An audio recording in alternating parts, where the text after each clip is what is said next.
সুপ্রিয় শিক্ষার্থীরা, প্রীতি ও শুভেচ্ছা নিয়ে দেখো, দুইটা যোগ আছে আর দুইটা বিয়োগ আছে, এবং এখানে দেখো তিনটা মিশ্র ভগ্নাংশ আছে।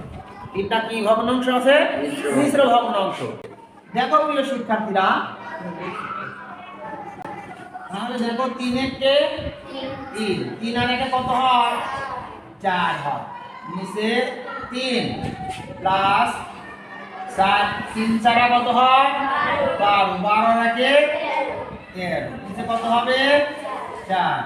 এখানে বিয়োগ 5 দুগুণে 12, 12 আর 5 কত হয়? 17, নিচে 6, বিয়োগ উপরে আছে 3, নিচে 4। এবার খেয়াল করো, আমরা সব একসাথে লসও করে দিব। 3 4 6 এবং 4 এর লসও কত হয়? 12। দেখো আমরা লসও করে দিলাম 12। তাহলে 3 দিয়ে 12 ভাগ করলে কত হয়? হর 3 দিয়ে লসও 12 ভাগ করলে কত হয়? 4 হয়। 4 লবের সাথে গুণ হবে, 4 4 16 যোগ 4 দিয়ে 12 ভাগ করলে কত হয়? 3 3 13 কত হয়? 39 বিয়োগ 6 দিয়ে 12 ভাগ করলে কত হয়? 2 2 দিয়ে আমরা 17 গুণ করব, 17 দুগুণে 34 বিয়োগ 4 দিয়ে 12 ভাগ করলে কত হয়? 3 3 3 9। একটু খেয়াল করো শিক্ষার্থীরা, তাহলে নিচে কত হবে? 12। তাহলে এখানে দেখো, আমরা এই দুটো এখানে যোগ করব। 9 আর 6 কত হয়? 15 5।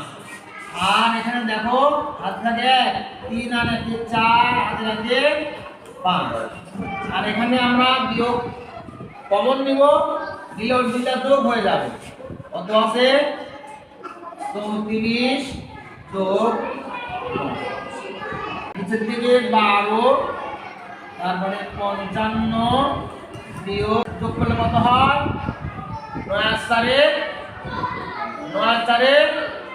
13, 9 আর 4 13, হাত থাকে 1, 1 আর 3 4, 43।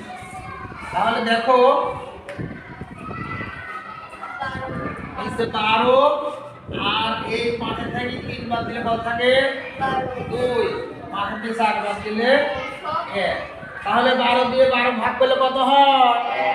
1 হয়। তাহলে এখানে আমাদের এই অঙ্কের উত্তর হচ্ছে 1। সবাইকে ধন্যবাদ জানিয়ে আমি আমার ক্লাস শেষ করছি। আল্লাহ হাফেজ।